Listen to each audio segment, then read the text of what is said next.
tardes, bienvenidos a la edición de viernes de Entre Líneas acá en Canal 7 de Jujuy.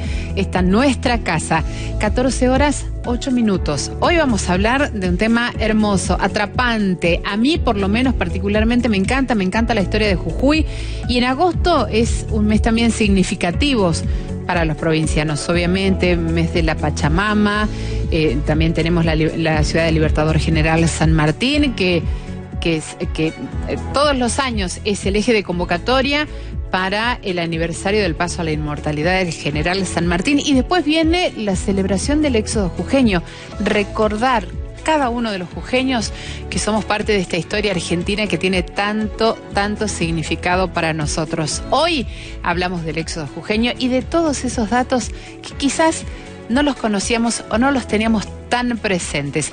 Enseguida nada más el perfil de nuestra invitada para hablar del tema. Ahora el saludo muy grande para Noa Emanuel Gómez, que mira la tele, que está pendiente de esto porque le gusta muchísimo lo que esté relacionado con el éxodo jujeño y obviamente también a todos los tradicionalistas, a los gauchos que año tras año evocan también lo que es esta gesta heroica en la provincia de Jujuy. Y ahora sí vamos a conocer el perfil de nuestra invitada.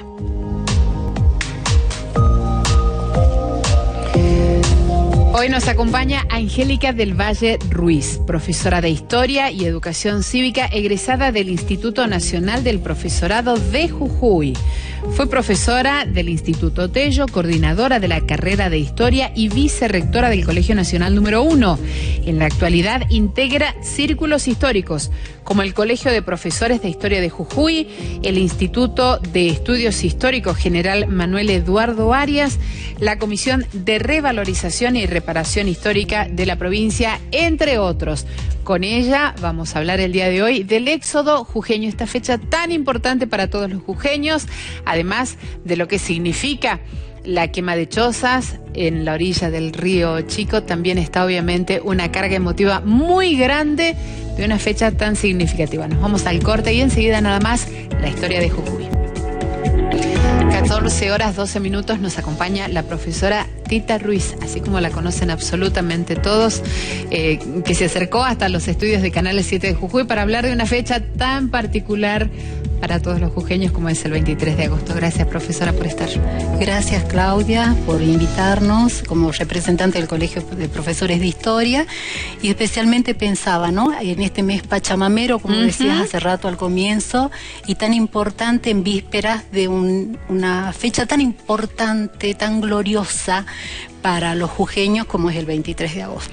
Profesora, todo este 23 de agosto que está imbuido de tanto sentimiento patrio, del general Belgrano, de la bandera, tiene mucha significancia, obviamente, no solamente para la historia, sino también para los jujeños.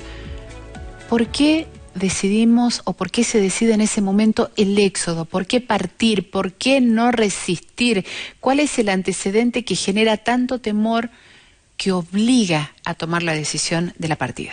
Bien, digamos que después de la derrota de Huaki, los ejércitos se repliegan de esa primera expedición auxiliadora al Alto Perú. Se conoce lo que había pasado en Cochabamba, que ha sido terrible. ¿Qué había pasado en Cochabamba? Lo que se conoce como las heroínas, porque estas mujeres habían salido a resistir el avance de los realistas y hay, en el Cerro San Sebastián hay una matanza total y acá también empiezan los temores, ¿no? Estos temores de que el ejército avanza, de que no había tenido resultados esta primera expedición. Y cuando lo pienso a nuestro Belgrano, que lo consideramos como un conductor de nuestro pueblo en ese momento, lo que le debe haber sentido cuando de pronto tiene que hacer esta misión de recuperar, de poner el ejército, le debe haber parecido una especie de derecho de conquista, ¿no? Esa es la población con la que él llega a Jujuy, una población que está temerosa. Cambios que se producen en Jujuy, imaginemos de un día para otro, de pronto todo nuestro norte y especialmente Jujuy es un campo enorme de combate. es un cuartel enorme lo que había sido esta Jujuy, que hasta este momento había tenido una vida económica, una vida política, si se quiere, y de pronto todo esto. Primero, ¿cómo habrá visto la población? Siempre cuando decimos la población, nosotros en historia decimos que hay que mirar la complejidad. Así como nosotros es compleja la realidad, ¿no? Vaya si es compleja, ¿no? Sí, hoy en Vaya día. si es compleja. De la misma forma tenemos que mirar el pasado, ¿no? Con el contexto Claro, del pasado. Claro, en ese contexto, pero sabiendo que las sociedades son complejas.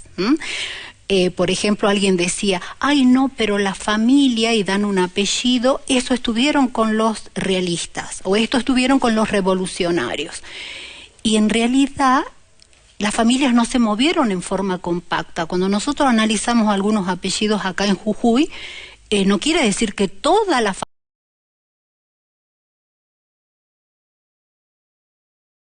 de todo, las grandes diferencias políticas, no solamente las diferencias sociales, acá no era que un bando, era por una característica, digamos, de élite o de sector social. Estuvo todo mezclado y las familias también divididas. ¿Había grieta ya, profesora? Sí, en estos momentos se va a marcar mucho más, ¿no? Por ejemplo, pensemos en ese grupo de jóvenes que Belgrano arma, que conocemos como los decididos de la patria. Eran jóvenes, bueno, sí, y había a veces donde los padres estaban en contra, ¿no? Y estos jóvenes de alguna manera sentían que estaban convocados a esta también como incertidumbre de lo que iba a pasar, ¿no? Contame un poquito de lo que son los decididos. Bueno, ¿cómo nacen? ¿Quiénes son? Se dice que son jóvenes de 14, 17 años, son muy jóvenes, de las familias, digamos, más renombradas de Jujuy, porque había que entrar con la caballada, con un aporte a esto, ¿no? Belgrano arma este grupo de jóvenes. Yo recuerdo a mi profesor Sánchez Iturbe, el doctor Sánchez Iturbe, cuando nos hablaba que un decidido de la patria era pariente suyo. Entonces te quedaba esa idea de decir, bueno, acá hay otra realidad, ¿no? La que miramos, la que palpamos, y este grupo en el Río de las Piedras va a tener su bautismo de fuego, después se van a unir, van a conformar esto, tucumanos, salteños, tarijeños, pero tiene su origen acá importante. ¿Y tienen una idea aproximada, o los libros cuentan una idea aproximada de qué cantidad de jóvenes integraban este grupo? En realidad hay pocos datos, ¿no? Porque, por ejemplo, enseguida dicen, no, bueno, Tucumán, eso es lógico también, está armando. Por ejemplo, mañana ellos hacen un acto muy importante en la encrucijada. Nos mandaban una invitación para participar, y bueno, cada una de estas ciudades hace suyo este grupo de jóvenes, ¿no? Pero cifras exactas no las podría dar, pero que fue un grupo importante, y ahí no solamente en la cantidad lo que nos tiene que llamar la atención, sino esa cosa de abrazar una causa, de ponernos al servicio. Pensaba también que muchas veces se quiso como minimizar el éxodo, nuestro éxodo, y yo digo, algunos pensaban que bueno, que era una cuestión discursiva, o que la evocación que hacíamos los jujeños era puro teatro, o que el éxodo también se ha utilizado para un discurso gubernamental, ¿no? En algún momento fue fuerte esto, capaz que justo cuando nosotros celebrábamos los 200 años del éxodo jujeño. Y yo creo que nada de eso hay. Y sí hubo un pueblo valeroso, que ese bando tan duro de Belgrano, muchos lo obedecieron, muchos no, porque esa es la complejidad de la historia, ¿no? Yo recuerdo que los alumnos preguntaban, ¿pero cómo? ¿No todos se fueron? Entonces vos decías, no todos se fueron. Lo que pasa es que, Claro. bueno, también en la escuela cuando te enseñan los primeros pasos del éxodo jujeño, en los primeros grados, no hay una discriminación de los detalles finos de la historia, sino que es el éxodo jujeño, las carretas, el bando, quemar absolutamente todo y nada más. Claro. Los detalles los vamos conociendo después y me parece que con la celebración del bicentenario salieron a la luz y obviamente cada historiador también con su concepto particular sobre esta partida de los jujeños, pero lo importante es destacar el gesto heroico de todo un pueblo y conocer otras aristas que nos pueden seguir enriqueciendo o sumando a ese amor patriótico, a ese fervor jujeño que lleva al nacimiento de la patria. Sí, sin duda, Claudia, es como vos dijiste, ¿no? Pienso ahora dos extremos, ¿no? Esa historia contada, como vos decías, en la escuela primaria y algún sector que a los 200 años es como que hubiera ido al otro lado, ¿no? Bueno, no hubo esto, no hubo aquello, no hay bando, no hay casas quemadas, no, en realidad es verdad lo que vos dices, hoy investigamos más, hoy sabemos más. Y cada vez que sabemos, como decíamos hace unos días atrás, creo que más importante nos sentimos como pueblo.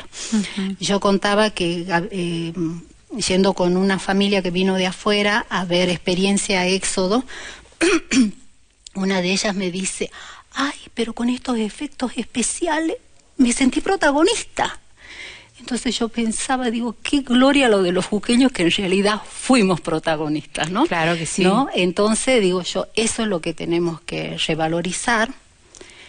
El día, incluso yo decía, ¿no? Si tendríamos que resumir el éxodo, lo resumiríamos con nuestra bandera de la libertad civil.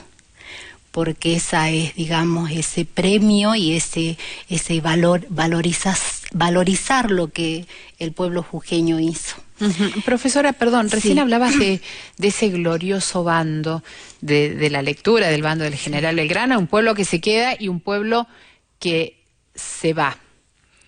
¿Aproximadamente qué porcentaje del pueblo es el que decide partir?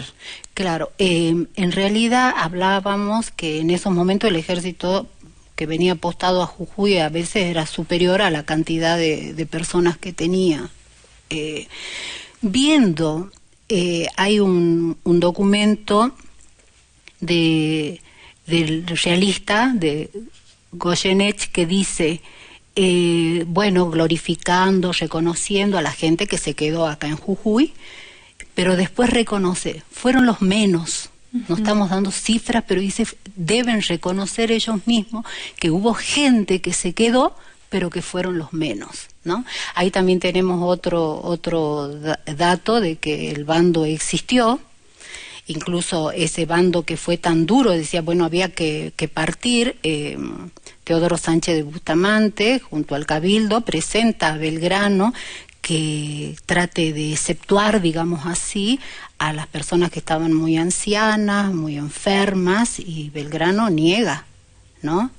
Había que mostrar cierta firmeza y que podía haberse ido con el ejército, que era la orden que se daba de retirada, ¿no? Pero se transforma en el conductor de este pueblo. Y esa es, creo yo, la magia de este día histórico, que va más allá de que algunos digan que nosotros tenemos mitos sobre el éxodo. Uh-huh. Me quedo con esta palabra, mitos. La partida, obviamente, de todo un pueblo, el no poder llevar consigo muchos elementos de valor o llevar lo indispensable para sobrevivir, también generó el mito de los tapados. ¿Es un mito o es una realidad? Quizás te lo planteo mal porque te digo, generó el mito, no. Sí. O sea, ¿existió, no existió? Nosotros pensemos en la realidad, ¿no? Que cuánta gente, es verdad, hay cosas que no se podían llevar, hay cosas que eran valiosas y que quedaron. Yo creo que en todas las sociedades existe esto, ¿no? Yo recuerdo, salvando las distancias, cuando Márquez recibe el premio Nobel, y él habla de la riqueza en América, que se dice que a la llegada, cuando ya se sabe que va a ser sacrificado Atahualpa, quedan esas riquezas metidas en algún lugar de ese camino. Y yo creo que también acá pasó lo mismo, ¿no? De que familias que dejaban ocultas porque había que dejar, ¿no? Había que moverse, y algunos que no creyeron en esto también estaban en su justa razón de pensar distinto. Algunos lo habrán hecho obligados, otros lo habrán hecho con sentimiento porque pensaban que acá había una nueva situación, ya como estos decididos de la patria. Creo que hubo de todo.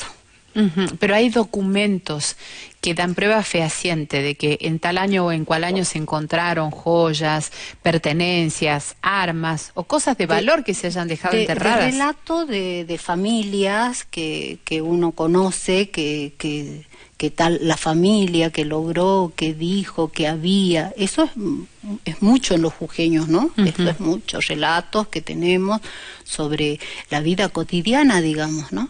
Porque eso es lo que nosotros tenemos que reconocer y valorar. ¿Cuántos éxodos tuvo Jujuy?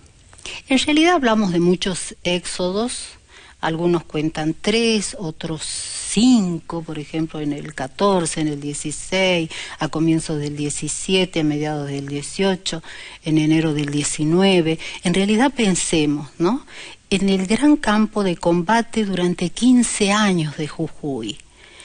Al ingreso de los realistas seguro, no como este primer éxodo que tuvimos que marchar tan lejos y de la forma que lo hicimos.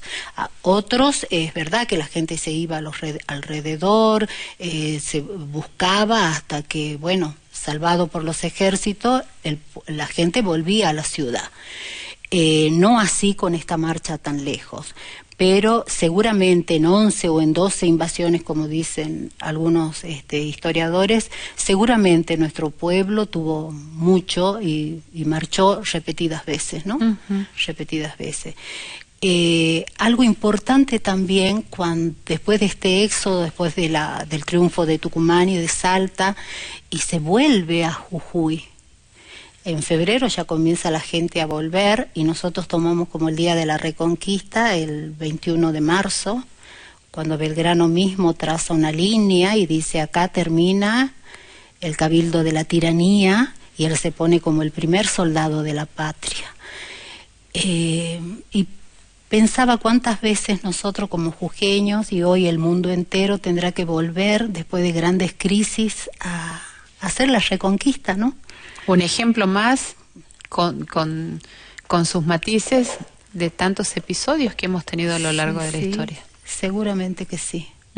Profesora, ¿alguna historia que puedas contarnos y que pueda ser un pequeño diamante en todo esto del éxodo jujeño? Porque sabemos de la partida, las casas que se queman, los bueyes, las carretas.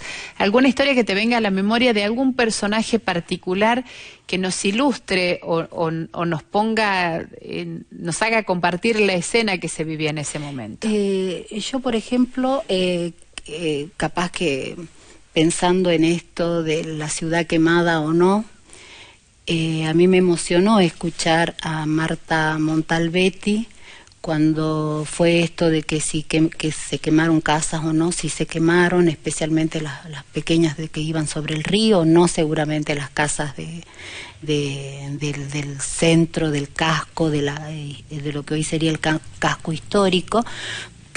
Cuando ella relata que un pariente de ella, que era médico de los realistas, que entra, como la impresión que le causa de la ciudad, ¿no? Esta ciudad, que en la parte donde estaba la maestranza, que se había levantado todo, en la parte del Cibi, sentir ese olor a quemado, esa soledad, la impresión de que si había gente que no, para mí es como que lo vivo en mi mente y digo, qué impresión fuerte, y a la vez como simbólica, ¿no? Lo que él relata de este pueblo, que es nuestro pueblo. Yo te escucho y pienso con doble valor, inclusive, porque un ejército realista que venía de ejecutar, venía de una matanza tremenda en Cochabamba, que se sienta sorprendido por el aspecto que presentaba la ciudad de San Salvador de Jujuy ahora, la actual ciudad de San Salvador, es bastante, te da un parámetro de la percepción que ellos tenían. Exactamente, fuerte, ¿no? Y por eso digo yo que en este 23, cuánto orgullo nos tenemos que sentir como jujeños, especialmente que sabemos que nuestra provincia se transforma en capital honorífica de la nación cada 23 de agosto, y saber que ese símbolo de la bandera, que yo para mí es tan importante, este 25 de mayo, cuando estuvo en el nuevo sitial de honor, yo la miraba desde Córdoba, y tenía tanta emoción que me daba ganas de ponerme una bandera y mirar, así parecía lo que estaba ocurriendo acá. Y yo digo, qué importante para nosotros, porque así como alguna vez se armó el Salón de la Bandera en la segunda década del siglo pasado para resguardarla, sí. Nosotros en este momento somos testigos de otro recinto que la protege, la resguarda para las generaciones venideras. Uh-huh. Es todo un símbolo nuestra bandera, y creo que el desafío de los jujeños es dar a conocer a la nación que se trata precisamente de una bandera nacional, de un símbolo nacional. Uh-huh. Que pocos saben, digamos, ¿no? Que pocos saben. Profesora, ¿vos crees que el jujeño, justamente hablando de esto de que pocos saben, ¿vos crees que el jujeño tiene interiorizado ese conocimiento? ¿Todos los jujeños tienen el conocimiento del valor de la bandera, de la libertad civil? Yo creo que cada vez más, ¿no? Uh-huh. Tengo que decir que desde el Colegio de Profesores de Historia, hace unos años hicimos una propuesta al Ministerio para que se incorporen contenidos de historia regional, pero bueno, capaz que no es la cantidad que nosotros proponemos, pero que la provincia está teniendo un papel muy importante en el tema de la historia regional. Sí, yo creo que cada vez hay una mayor conocimiento y valoración. Digo, yo hice identidad, ¿no? Porque, por ejemplo, el salteño tiene la identidad con su poncho, con los gauchos, y nosotros tenemos esa misma identidad con nuestra bandera. Yo creo que todavía nos falta, ¿no? Y ahí es el desafío. Justamente anoche hablábamos con un grupo de futuros profesores de historia y decíamos esto de revalorizar la historia, de conocer la historia, de hacerla conocer, y uno de los temas de estos días ha sido precisamente la bandera de la libertad civil, que Valentina Millón dio la charla, y esa es una forma, ¿no? En este caso desde el colegio, de seguir sembrando, de seguir dando a conocer, porque eso es lo importante. Profesora, ¿desde cuándo se conoce al 23 de agosto con el nombre de Éxodo Jujeño? Porque no fue desde el principio de los tiempos. Claro, en ese momento no se habla de un éxodo, ¿no? Uh-huh. Joaquín Carrillo, ya en su obra de 1870, ahí habla de éxodo, ¿no? Otros dicen que ha sido muy posterior, que en los festejos del Bicentenario, pero en realidad es mucho antes, ¿no? Uh-huh. Si bien nosotros decimos éxodo, otros podrían ponerle otro nombre que no sería tan relevante. Cuando nosotros decimos éxodo, estamos diciendo como un pueblo de sacrificio, ¿no? Y creo que fue en realidad así. Uh-huh. ¿Y las fiestas mayas nacen en Jujuy? ¿Nacen en Buenos Aires? ¿Dónde? Claro, cuando Belgrano está acá, es el segundo aniversario de la Revolución, y esa misma bandera, ¿no?, que había sacado allá a las orillas en Rosario, es la que le presenta al pueblo de Jujuy. Para nosotros los jujeños, el 25 de mayo tiene mucho significado.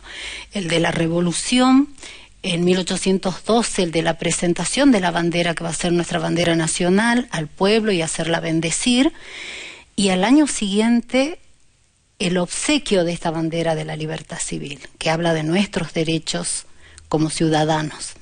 Entonces creo que para los jujeños el 25 de mayo tiene mucho significado, que va más allá de la Revolución de Mayo. Qué bueno. Qué bueno que es escucharte hablar y con tanta pasión de algo que es tan importante para los jujeños, pero que también hay que transmitirle a los jujeños para que todos podamos compartir la misma pasión, el orgullo y sentirnos identificados con la fecha y con nuestros personajes históricos. Así es, Claudia. Profesora, muchas gracias por haber estado acá. Sé que querés resaltar el nombre de un historiador particular al que todos le tenemos mucho cariño. A Manuel, a mi compañero, al presidente del Colegio de Profesores de Historia. Me emociona. Sí, aquí tenés la cámara, profesora. Sí, Manuel, acá, a componerse rápido para estar acá acompañando el programa, como vos decías, Claudia. Al profesor Manuel Armas. De esta manera nos despedimos. Muchísimas gracias por habernos acompañado. Nos encontramos la próxima semana ya con más Entre Líneas aquí en Canal 7. Hasta ese momento.